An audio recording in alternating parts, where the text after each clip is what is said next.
Good morning, good afternoon, everyone, and welcome to today's LRQA webinar on AI governance in Asia and bringing global standards and local regulations. Thank you for joining us from across the APAC region. As I'm Pallavi Banerjee, your moderator for today, and I'm the marketing manager for the APAC region. As organizations increasingly deploy AI at scale, the governance landscape in this region is evolving rapidly. Businesses are navigating a complex mix of global frameworks, emerging regulations, and sector-specific expectations. Today's session is designed to help cut through this complexity and provide practical guidance on how organizations can align international standards with local regulatory realities across the APAC region. We'll explore the evolving AI governance landscape in the region with frameworks like ISO 42001, 27001, 27701, and how organizations can implement risk-based, responsible AI governance without slowing innovation. I'm pleased to introduce our speaker for today, Danny Tan. Danny is an AI governance and digital risk advisor, as well as a cybersecurity consultant and auditor with over 10 years of experience in cybersecurity and digital risk management across APAC and Americas. Danny's total experience spans decades.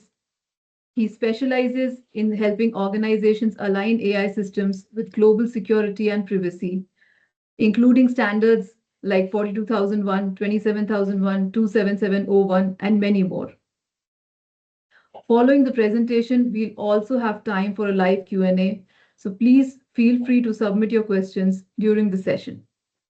If there's anybody who is not able to view the screen during the session, please try and rejoin from another browser or another device. And with that, we'll get started and I'll hand it over to Danny. Thank you, Danny. Over to you. Thank you so much, Pallavi, and thank you for the great introduction.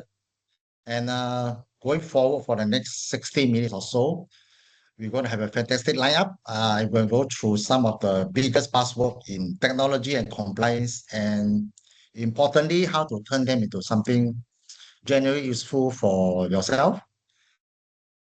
The title for today's session is Bridging Global AI Governance and Data Protection Framework with Local Regulatory Realities. Well, that is very mouthful. So let me just put it simply. AI is exploding across Asia. Regulators are scrambling to catch up. How do you, as an organization, stay ahead of both without reinventing the wheel every time a new regulation or a law drops in? That's exactly what we're going to answer today with realistic framework, case study, and the roadmap you can actually take back to your team. Okay, without further ado, at the end of the day, we will have a Q&A. So this is a very technically rich topic, and just want to make sure every one of you leaves with clarity.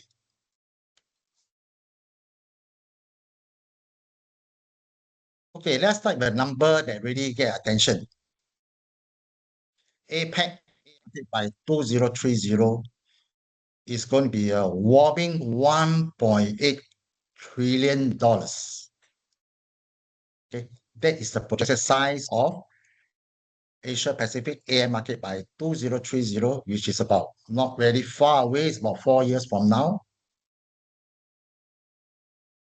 Moreover, more than 70% of enterprises in Singapore, Japan, South Korea, India are already deploying AI in some form. As you see in the news, every day there's some form of AI mentioned. And really, that is not a pilot. That is the mainstream. AI is no longer a future technology. It is today's operational reality. And yet, here's the tension. There are 15 distinct national AI data regulations just across this region.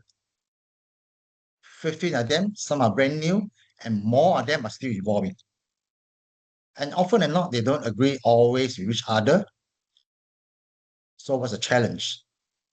Organizations are deploying AI at the speed of innovation, but compliance infrastructure is catching up, and often and not, regulators are also losing patience.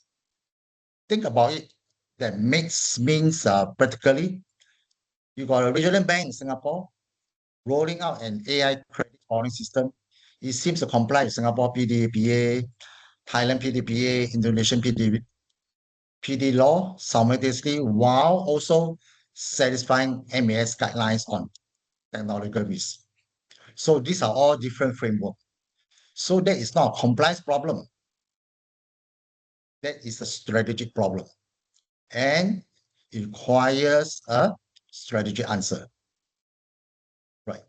Very importantly, organizations that are winning in this space are the ones who stop treating compliance just a box ticking exercise and start treating it as a foundation for trust. Trust with customers, trust with regulators, trust with the board. So we are going to show you how to build a foundation efficiently that actually can save across the borders. Okay, next let's share about the key regulatory framework. In Singapore, we've got a PDPA. In India, we've got a Digital Personal Data Protection Act. Japan, we've got APPI. We got South Korea, we got China, Thailand, Philippines, and Indonesia. All these amounts to certain form of AI Act, certain form of Personal Protection Act, Personal Data Protection Act. So these are all the national key framework across Asia only. We did not mention EU because this is too far-fetched, and EU AI Act is just do some changes. There might be some changes in the near future. So what is the fragmentation challenge? The honest reality, this landscape is fragmented. And fragmentation creates real pain and problems for organizations operating across borders. There's no common definition why an AI system is across this jurisdiction. There's no agreement what counts as high-risk AI. Consent requirements differ. Data localization rules differ. Breach notification timelines differ too. For example, China and India both have data localization requirements that can directly impact where you store your training data for AI models. If your model needs to be trained on India health data, that data may not legally leave India, and that's a minor inconvenience. It's an architectural constraint, and there's a pace of challenge. Regulations are being issued faster than implementation guidelines can follow.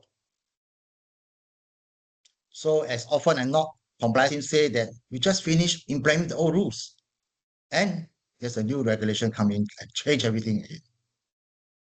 So what's the good news? International standards like 2700, which is the Foundation for Information Security, 27701, which is a Privacy Information Management System, and one of the latest one in town is ISO 42001, which is AI governance. Act as a universal adapter, a common governance language that maps to multiple local regulatory requirements simultaneously, and that is your competitive advantage. Okay, let me pause for a while and take a good look at this new AI management system standard. So what is that? This is a centerpiece of today's session. This standard 42001 published in November 2023 is a world first international standard, especially for managing AI systems. Think of it like ISO 9001 for quality management, 27001 for information security, but purposely built for AI. It gives organizations a systematic, audible, international recognized framework for governing AI in a responsible way. Now I want to be clear what this standard actually does. because there are a lot of misconception. So this standard is not making AI smarter. It's not a technical AI standard. It's a management system standard. It asks, very important, how does an organization govern the AI system it develops or uses? It covers everything from leadership accountability, risk assessment, through the full life cycle AI system, design, development, testing, deployment, monitoring, and retirement. So what does this standard requires? You must demonstrate that they know what AI system they have, understand the risk those systems pose, have controls in place to manage this risk, and continually improve the approach. This standard is organized in 10 clauses, quite similar to the rest of the ISO standards. So you can see that from clause 4 to clause 10, it covers the whole life cycle, the management system, the leadership, and things like that. So whenever you are using a single AI tool or multinational deploying AI across the dozens of markets, this scales to you, right?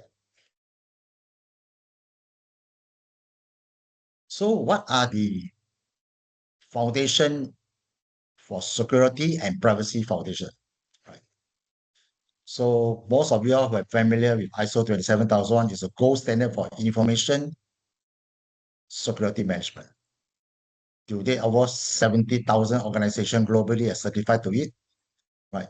For AI system, ISO 27000 is essential. AI models are trained on data, often sensitive data. They produce outputs that influence real decision. They connect to other systems that could be attacked. Without a solid information security foundation, your AI governance is built on sand. So now you can see that ISO 42000 doesn't sit in isolation. That's why they need to talk about these two standards. The following one will be ISO 27701. Currently has been revised to 2025. The 2019 version is still right on ISO 27001, which is in terms of how do you manage your privacy. And interesting, almost every one of the AI application touches personal data in some way, and this is not optional. So what makes ISO 27701, in short PRMS, incredibly useful in the Asian context is mapping capability. It actually maps to most or not all the data protection, any of the major Asian privacy laws, including the Europe GDPR. Okay, what's next? How can these three standards work together? Okay, let us show you, because this is where the real power comes from. Think of it like a house. ISMS is a foundation for the whole house with the structural wall. It handles your core security management system, access control, incident response, asset management. Without this, nothing else stands, right? So ISO 27701, which is a PRMS, is a plumbing, electrical, invisible, but essential. It handles all the privacy plumbing, how personal data flows through a system, consent management, data subject rights, very important, cross-border transfer safeguard. And finally, ISO 42001 is the roof, the specific governance layer that covers all AI-specific risks, risk assessment, model transparency, accountability controls, ethical impact assessment, and importantly, lifecycle governance. It extends and governs everything beneath it. So if you implement as a unified system, and you will know that in future, the ROI is extraordinary. If you implement them separately as three different compliance projects, you ultimately will be wasted your resource, create gaps, and Importantly, is sometimes you frustrate your teams. How can we do it? So we are proposing a 5-layer integrated compliance architecture. So theory is very great. Everything on paper is great, but let's get practical. Here's a framework you can actually use. Just think about the whole overall AI governance structure as 5 layers. Layer 1 will be your foundation for information security. Layer 2 will be your privacy. Layer 3 is the AI governance.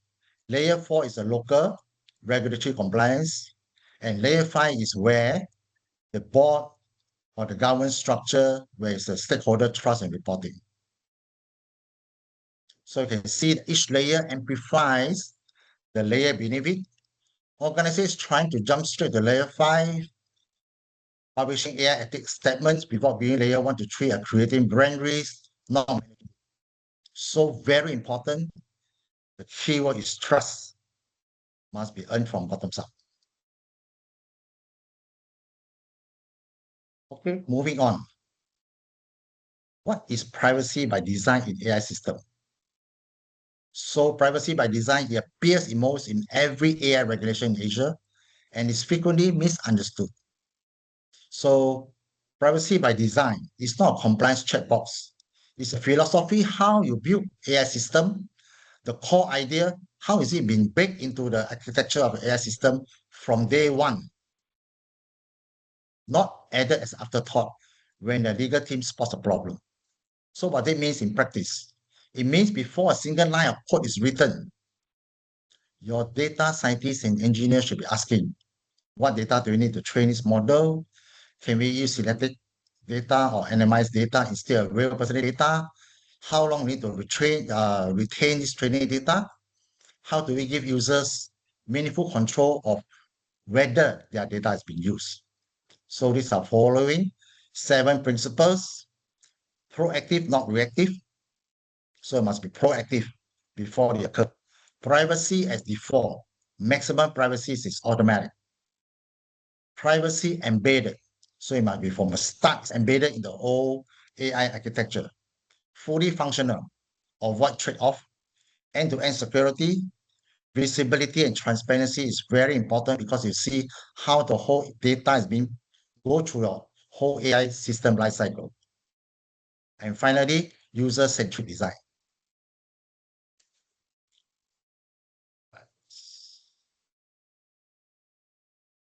Okay, often and not, we will hear about risk-based AI accountability because not all AI is treated equally. A spam filter that misclassifies an email is annoying. An AI system that incorrectly denies someone a mortgage or flag them as security risk can real life. So your governance approach needs to reflect that particular difference. And this is where the risk-based model categorize the AI system in 3 tiers. What is known as a high risk AI? So is that the system has seriously consequences for individual in terms of facial recognition, automatic credit scoring. So what a medium risk AI, customer service chatbots, fraud detection system, content recommendation engine. So finally, the low risk AI, spam filter, product recommendations, search ranking, basic data governance. And the point is not to apply the same heavy governance to every AI system. That would be very paralyzing. The point is to apply a portion of appropriate controls to the identified risk level, right?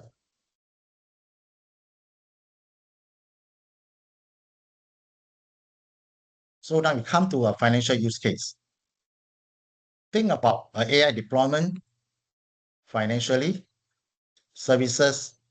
What is the first challenge?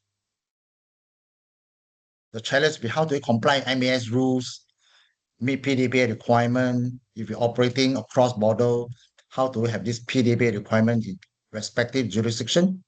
And to demonstrate the model fairness to all the regulators. What can the solutions apply? ISO 27001 as a security foundation, followed with PIMS for cross-jurisdiction mapping, and 42001 AIMS for credit model governance. And finally, the AI impact assessment for each market, model card with fairness matrix per demographic.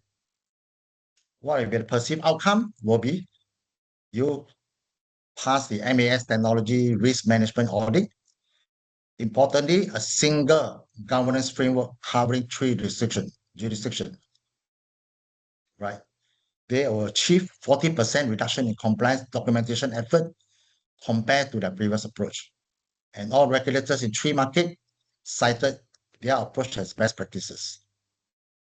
So what's the lesson learned? Building governance on international recognized standard isn't just about global credibility. It is about local efficiency. When regulators see ISO 42001 and ISO 27001, they understand what has been built. You don't have to explain yourself from scratch.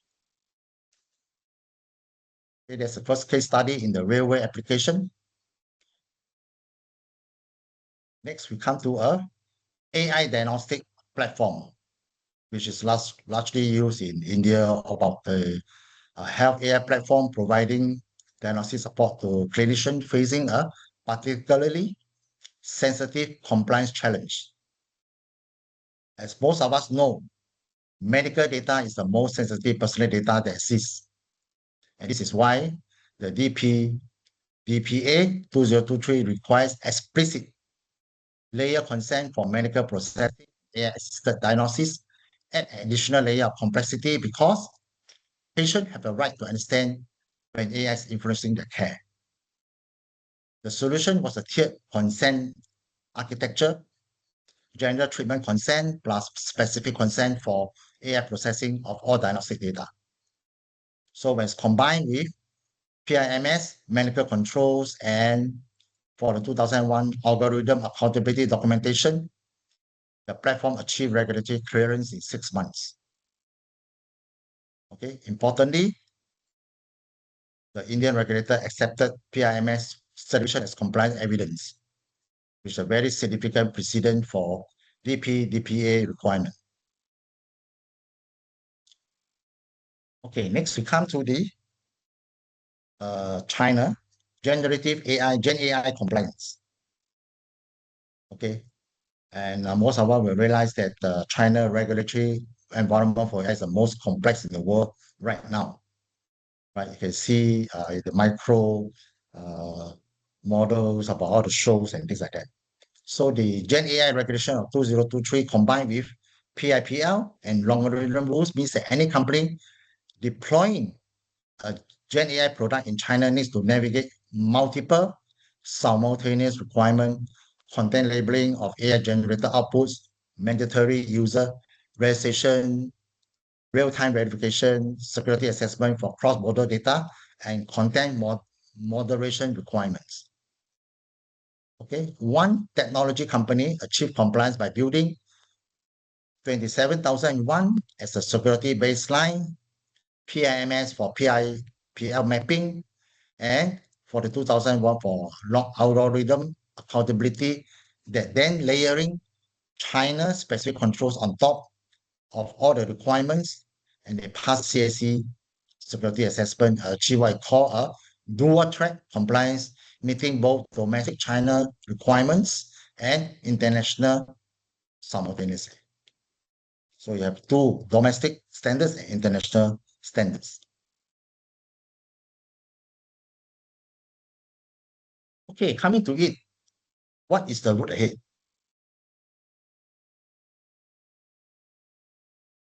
Importantly, when we're heading to a cross-border collaboration and roadmap, what is the biggest challenge in Asia AI governance right now is the lack of mutual recognition. If we get certified in Singapore, not necessarily your certification is automatically recognized in other parts of Asia. You end up doing multiple audits, duplicate audits, paying of fees, and that's inefficient for everyone. So what's the solution? Is to push for bilateral multi-recognition of international certification as a proxy for local compliance. We already see some signs of it.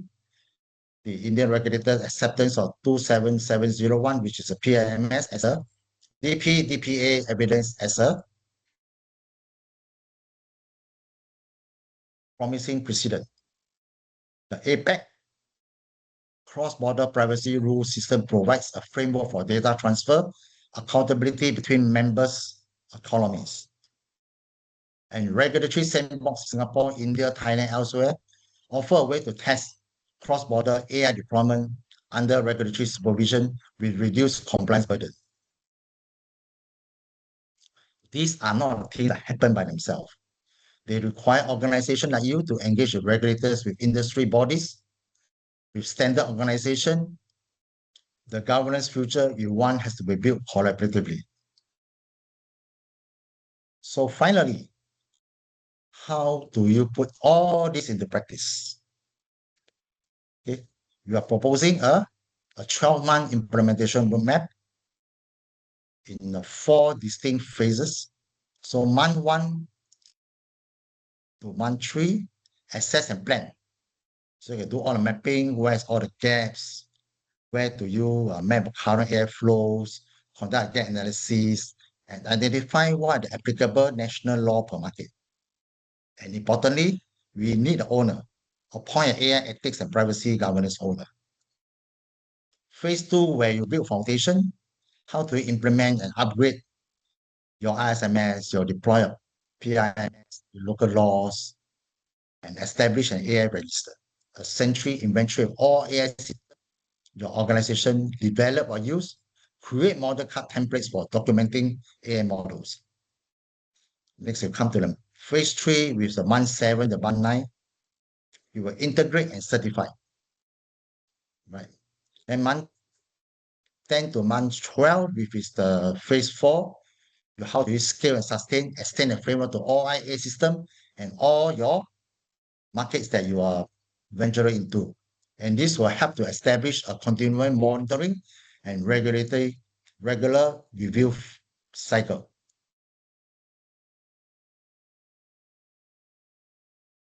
Okay, finally,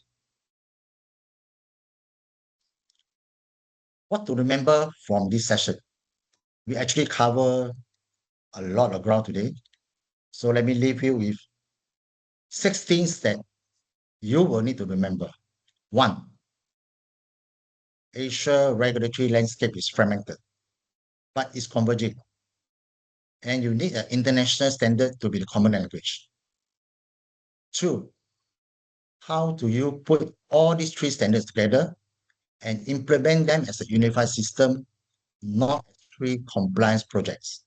We already see some companies in Singapore are doing this already, right? 3, risk-based accountability is not optional. Your governance must be proportionate to the real-world impact of an AI system on people. 4, privacy by design is both a regulatory expectation and clearly is a business advantage based on the respective case study we have mentioned. Organization can build it from start, have lower breach risk and very higher customer trust. 5, very important, as most companies are global companies or regional companies, we always have this cross-border AI collaborations that requires proactive engagement. The governance framework you want don't build by themselves. They require yourself to participate and implement them. And finally, call to action. Number 6 point, and most importantly, start now. The organization investing in governance infrastructure today will be the one scaling AI in a very responsible way and sustainable across Asia tomorrow. The window to get ahead of regulators narrowing very fast, as what I said at the very beginning. Right? Okay, I believe I've come to the end of my short trips presentation. I will now hand over the time to Palavi and the team, please. Thank you. Thank you, Danny.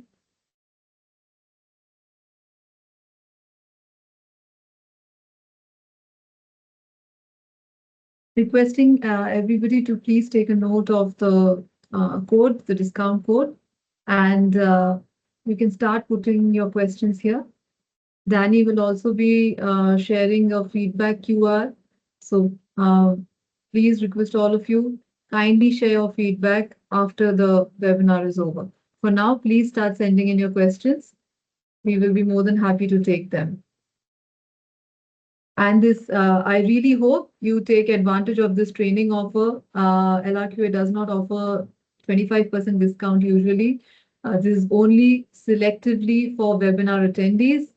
So please scan the QR code, do check out our training pages for these courses and also for any other courses that you or your colleagues may be interested in.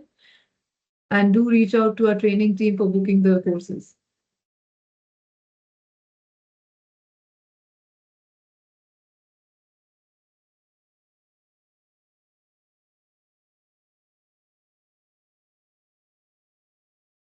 We've received one question, Danny. I'll just give it another 1 minute for people to Sure, put yeah. in their questions, and then we'll get started with the Q&A.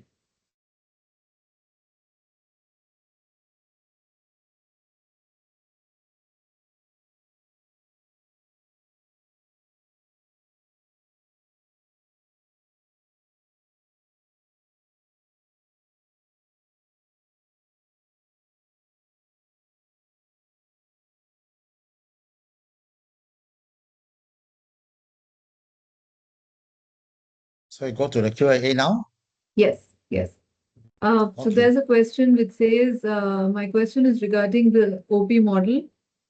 Do you see AI governance of model? Do you see AI governance as a centrally run function or federated or hybrid? So I think it's more around how organizations manage it operationally. He's asking, do you see AI governance as a centrally run function or hybrid function? Importantly, the AI governance have come from the very top management. We have oversight of how this AI has been managed across the organization with the security, information security as a foundation, and coupled with the privacy and together for the 2001, which is the AI governance. So it should not be seen as a silo, right? That's why you say this framework of unified framework is very important in today's operating environment. Hope that Thank you. gives some clarity to the question. Yeah, thank you, Dan. Thank you. Okay, moving on to the next one. It says, are we noticing AI security focus mainly for the financial domain, or is it equally spreading in all business domains? So I think, Very Danny, interesting. it's, Very, yes, very interesting interesting question. question. Yeah, very question. I cite example because this is one example because of the time constraint. You just look at our Singapore just recently announced during the parliament about AI National Council with four key industry. And financial is one of them. The other one will be manufacturing, the logistics, and the transportation. So it's not only on AI financial services. AI is coming in such a way that, a simple question is, if you ask anybody in the street, does everybody have a mobile phone? The answer is yes. And this is what happened. It's going to be next will be AI. Everybody is using AI in one form or another. So it doesn't only come from financial services. So you can see that AI governance is getting more and more important because it's very distinct from information security and privacy security. Only part of it is how do you know that you are accountable for AI model explainability and accountability and the trust you have built in the AI model. I think that's key. Yeah. Hope that answers the question. Yes, thank you, Danny. Before we move on to the next question, requesting all attendees to kindly scan the QR code. It's a very small feedback form. We would really appreciate your feedback to have the next session even better. Okay, moving on. How can ISO 8000, the data quality standard, complement these AI governance standards? Um, the question is, after all, we need good data for AI systems to work well with trust. So how is the 8000 standard complementing the AI governance and IT standards? If I get correctly, is it the quality management system, is it? Data ISO quality, 9000, data quality. No, quality management 8000, system. 28,000 or ISO 9000? 8000, 8000. 8,000. I'm sorry if I think correctly, should be quality management system, right? Yeah, 9000. It could be a typo, yeah. Should be 9001, right? Okay, okay. If it's a quality management system, the quality process will help you to map out your whole AI, your AI life cycle. How does the whole modeling starts from the day when you receive a request to build an AI system all the way down to when they deliver. So in terms of quality, you can actually map along with what should be the AI governance with certain inputs. How can this model be trusted? How do you so-called make sure the privacy designs inside? So the quality process will give you a very, very baseline, the whole quality process flow in the whole business, right? Okay, hope that answered the question. Yeah. Thank you, Daniel. Okay, there's another interesting question. It says, it's a slightly long question, so just hear me out. Is there a detailed mapping of key regulations to the ISO 42001 requirements? If so, which key regulations have been mapped? The reason I ask is, if I get ISO 42001 certification, what country regulatory requirements do I automatically meet? So I think it's a I think lot to talk importantly, about locally. Yeah. the understanding is that if you achieve in any ISO standards, it doesn't mean automatically you are fulfilling any regulations. That's a minimum baseline. So you need to map and you need to be into the framework. And if you really want more information, you can contact us. We can give you a session, a very customized session on that. Yeah, thank you. Thank you, Danny. Okay. For organizations just starting their AI governance journey, where should they begin? Phase one. Policy? Yeah, phase one. You must Okay. understand what is your get first in terms of the governance structure that you choose. You got to understand your business first. This is very bottom line, right? You don't want to build something that this is what I think I missed out. So the whole context, the whole business flow, the whole data flow must be really mapped out very clearly before you even started any standards you want to. Brilliant. Thank you, Danny. Sorry, I answer so fast because I'm too familiar with all these questions. No, no, absolutely. Yeah. Okay.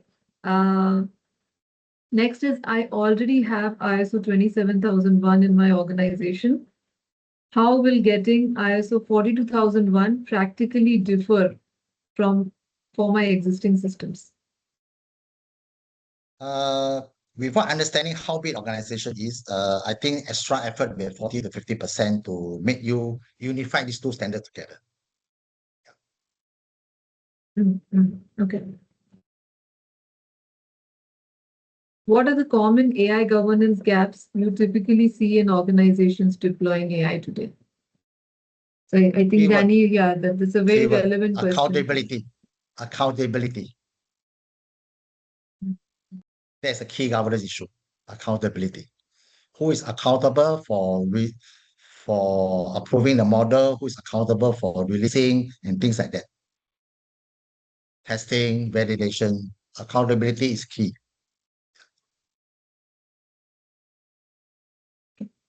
Yeah, which that answer the question. If it's one, is accountability. Yeah. Okay, any questions? We have two more questions, but I welcome attendees to write more if you have more queries. What role do data privacy and security standards like 27701 play in building trustworthy AI systems? So how does ISO 27701 help with the AI systems and for 2001, that whole ecosystem in general?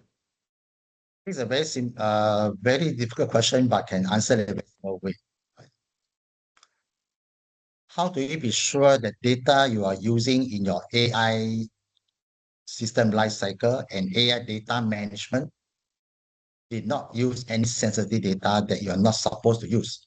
This is where the privacy management system comes in.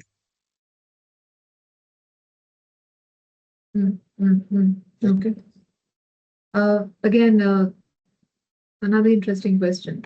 What is your view on governing third-party models, especially when the data is a black box? Sorry, well, I didn't get a question. Yeah. So what is your view on governing third-party models, especially when the data is a black box? Okay, simple. Supply relationship, you need to have a due diligence on what is your requirement, how do you manage a vendor. It boils down to vendor management and your terms and conditions. Yeah. Okay. Okay, I think we can take another last 2, 3 questions. How does ISO 42001 differ from 27001 in terms of risk treatment, and where do they converge or overlap? Okay, there's two key requirement of AI governance, right? It's totally different from the ISO for 27001. Take for example, a secure by design software development. We are looking about a security function. How is a model being secure? How do you design securely? However, AI, very key, responsible AI, three top issues will be how do you know the AI output is accountable? Are there explainability?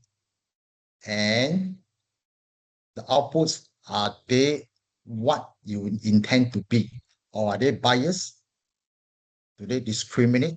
So this is totally a different security requirement. Right, hope I answer the questions. This is a very common question in most people that I met with or some of my clients who are transiting to or unifying all this framework. Hope that answered the question. Thank you, Danny. Okay, our last question for the day. What practical steps can organizations take to prepare for future AI regulations that are still evolving?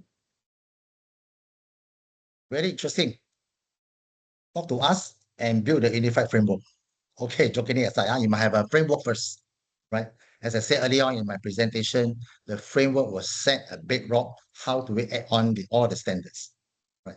It's a very strong foundation you have built by unifying these three key standards, and any regulation come in, well, more or less you have some framework in place already. You just make customize what are the additional requirements because the flow is there.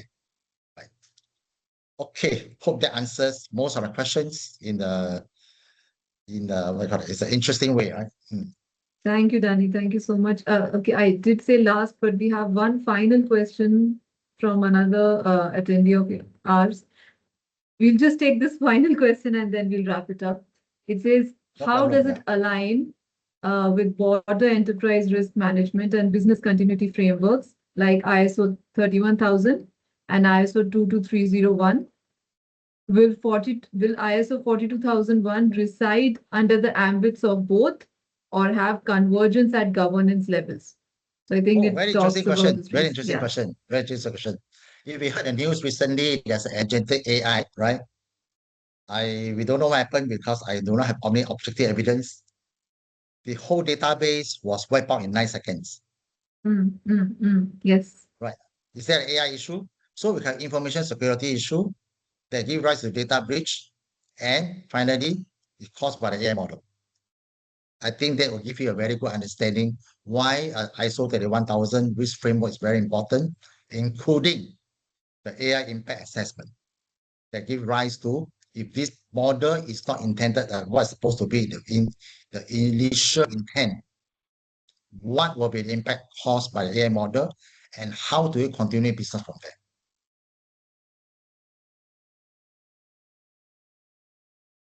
Sure. Thank you, Danny. Uh, there are a couple of questions that have come in. I'll quickly take them for typical cost of implementing 42,000 for a SME of 50 employees. We would love to answer this. Please reach out to us on inquiries.sg@lrqa.com, and somebody from our team will reach out to you and speak to you in detail about the quote and typical cost. Thank you so much for everybody attending our webinar today. At least I enjoyed it. Your questions were very interesting. Danny, thanks a ton for Thank you for such a everybody. brilliant presentation. I wish a great day, great evening to everybody who's joined us today. See you soon in our next webinar. Thank you so much. Thank you very much. Thank you.